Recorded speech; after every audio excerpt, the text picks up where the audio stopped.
नमस्कार, स्वागत है आपका फायदेमंद फंड में। मेरा नाम है नीरज वाजपेयी और आपकी मुलाकात हर हफ्ते एक फंड मैनेजर से होती है और एक फंड के बारे में हम लोग डिस्कस करते हैं जिसमें आप या तो निवेशित हैं या आप निवेश कर सकते हैं उसमें। तो आज का जो फंड है वो है Nippon India focused equity fund और इसके फंड मैनेजर हैं विनय शर्मा, जो लंबे अनुभव से इस फंड को चला रहे हैं। मार्केट में ज़बरदस्त पकड़ है। तो मैंने सोचा कि चूंकि बहुत सारे हम लोग फंड मैनेजर से बातचीत करते रहते, तो इस हफ्ते हमने सोचा कि कुछ थोड़ा फोकस किया जाए, क्योंकि मार्केट अपॉर्चुनिटी दे रहा है और आगे यहाँ से काफ़ी ग्रोथ की संभावनाएं बन रही हैं। तो क्या एक फोकस फंड जिसमें लिमिटेड स्टॉक्स में पैसे लगाए जाते हैं, मार्केट कैप की कोई बंदिश नहीं होती है, पूरी तरीके से ये फंड मैनेजर के स्किल और उसकी रिस्क टेकिंग कैपेसिटी पे डिसाइड करता है कि वो कौन से स्टॉक लेगा जिससे आपको सबसे बढ़िया रिटर्न मिले। तो मैंने सोचा कि अब विनय शर्मा जी को बुलाया जाए, उनसे चर्चा की जाए। विनय सर, बहुत बहुत स्वागत है आपका फायदेमंद फंड्स में। तो सबसे पहले तो ये बताइए सर कि क्या चल रहा है मार्केट में, क्या चल रहा है आजकल? जैसा कि हम देख रहे हैं लास्ट कुछ महीनों से मार्केट ऑलमोस्ट सिमिलर लेवल्स पे ही है और ब्रॉडर मार्केट्स में काफी पॉकेट्स में करेक्शन भी हुआ है एक्चुअली।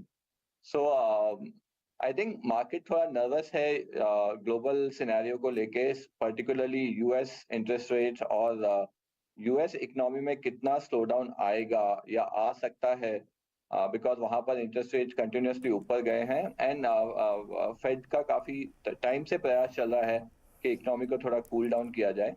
तो उसको लेके आई थिंक मार्केट थोड़ा नर्वस है। पर जहां तक हम इंडिया की बात करते हैं या इंडियन इकोनॉमी की बात करते हैं, most of the frequent data points पिछले कुछ महीनों से और कुछ क्वार्टर से अच्छे ही आ रहे हैं। तो बेसिकली आई थिंक मार्केट में टसल है between global scenario versus domestic scenario and हमें लगता है कि कुछ क्वार्टर्स तक ये रहने वाला है वॉलेटाइल सिनेरियो। लेकिन विनय जी, मार्केट हमारा जो है ना डर नहीं रहा है। देखिए, यूएस में बहुत ख़राब नंबर्स आ रहे हैं, है ना। बहुत फेड चेयरमैन भी कह रहे हैं कि हम तो खूब बढ़ाएंगे और लंबे समय तक बढ़ाएंगे, इन्फ्लेशन नीचे लाना है। वहाँ पे सब तरह के नंबर ख़राब आते हैं, लेकिन हमारा मार्केट डरता नहीं। उसने तलाक ले लिया है, विदेशी बाज़ारों से कोई प्रभाव नहीं अपने ऊपर ले रहा है। ये संबंध मुझे समझाइए। एफआई भी बेच बेच के थक गए बेचारे, फिर भी मार्केट हमारा एक रेंज में है। तो ये जो रेजिलियंस है, ये जो इनहेरेंट ताकत है मार्केट की, भारतीय बाज़ारों की, ये क्यों है? क्या हमने बिल्कुल डिकपल कर लिया अपने आप को? हमको कोई डर नहीं ब्याज दर बढ़ने का, हमारे यहाँ कोई समस्या नहीं है। ये रेजिलियंस क्यों है?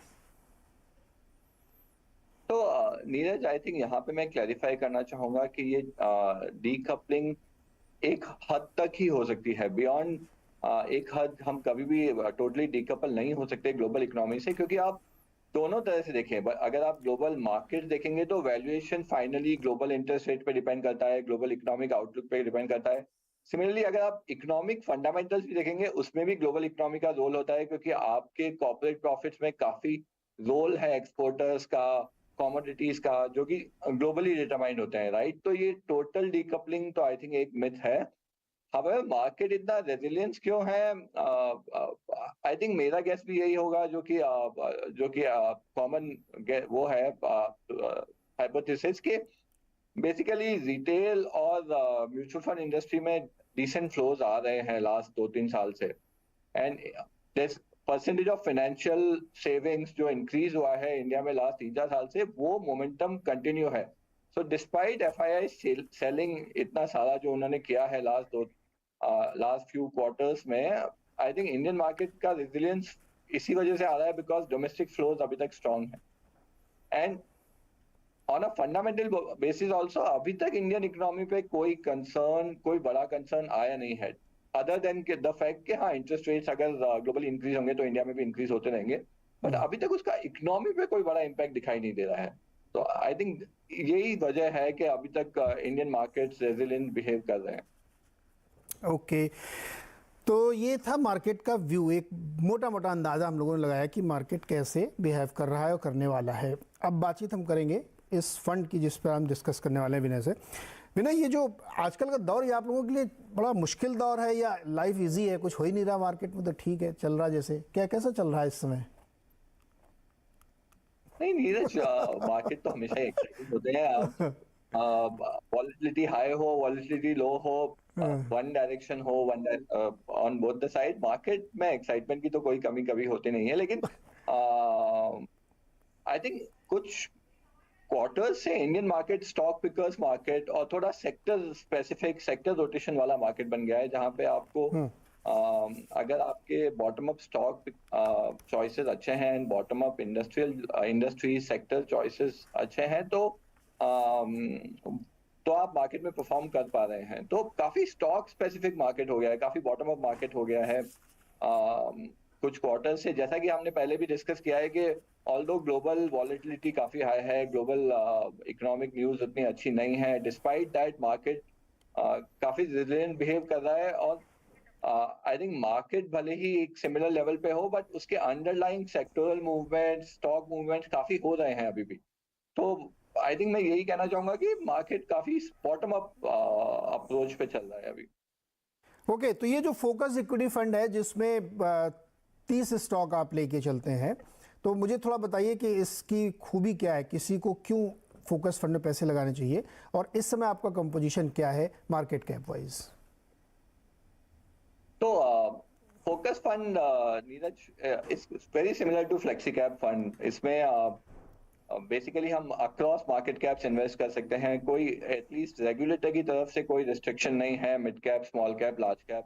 तो it's a independent category in that sense. इसमें बस यही एक रेस्ट्रिक्शन है कि आपको 30 स्टॉक्स से ज्यादा आप इन्वेस्ट नहीं कर सकते, नंबर ऑफ स्टॉक्स 30 तक ही हो सकते हैं।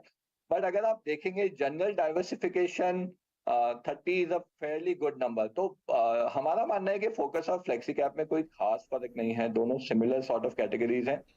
फोकस में आई थिंक थोड़ा कन्विक्शन और ज्यादा निकल के आता है फंड हाउस का, फंड मैनेजर का, रिसर्च टीम का। बिकॉज आपके पास स्टॉक पोजीशन कम है या रिस्ट्रिक्टेड है, तो ऑब्वियसली आप ऐसे स्टॉक्स में और ऐसी इंडस्ट्रीज में इन्वेस्ट करेंगे जिसमें आपको फंडामेंटली ज्यादा हाई कन्विक्शन है। सो ये एक बड़ा डिफरेंस है I think focus versus other categories, जब आप इनको फ्लेक्सी कैप या मल्टी कैप से कंपेयर करते हैं। But otherwise focus is fairly similar to flexi cap as a category. Vinay ji, अगर जायंट कैप और लार्ज कैप को जोड़ दें तो लगभग 74% आपने बड़े में लगा रखा है। आप बहुत सेफ प्ले कर रहे हैं। Neeraj, I am not sure कि आपका ये डेटा पॉइंट सही है, क्योंकि आप बताइए टोटल लार्ज कैप और जायंट कैप में कितना है? तो अभी आई थिंक अगर आप मुझे परफेक्टली तो याद नहीं होगा, मगर आप अगर डिस्ट्रीब्यूशन देखेंगे तो हम अबाउट 57 to 60% के बीच में लार्ज कैप है, मे बी 15-16% मिड कैप, और 25-26% के अलॉन्ग स्मॉल कैप कंट्रीब्यूशन होगा पोर्टफोलियो में। तो एक्चुअली जैसा कि मैंने कहा, ये काफी बॉटम अप मार्केट बन गया है। तो स्मॉल कैप परसेंटेज पास्ट कुछ क्वार्टर्स में इंक्रीज हो रहा है इस फंड में, क्योंकि स्मॉल कैप, मिड कैप में कुछ पॉकेट्स में काफी करेक्शन हुआ है और वहां पे हमें एक्साइटिंग अपॉर्चुनिटीज मिल रही हैं इन्वेस्ट करने के लिए। तो इस वक्त हम अपने लार्ज कैप एलोकेशन में शायद काफी कम है compare to on an average जितना हम रहे हैं लास्ट 4-5 साल में। अभी small cap, mid cap allocation actually बढ़ गया है लास्ट फ्यू क्वार्टर्स में। यहाँ पे एक छोटा सा ब्रेक लेते हैं। ब्रेक के बाद जब वापस आएंगे तो विनय से ये पूछेंगे कि किस सेक्टर पे ज्यादा बुलिश है और क्यों बुलिश है।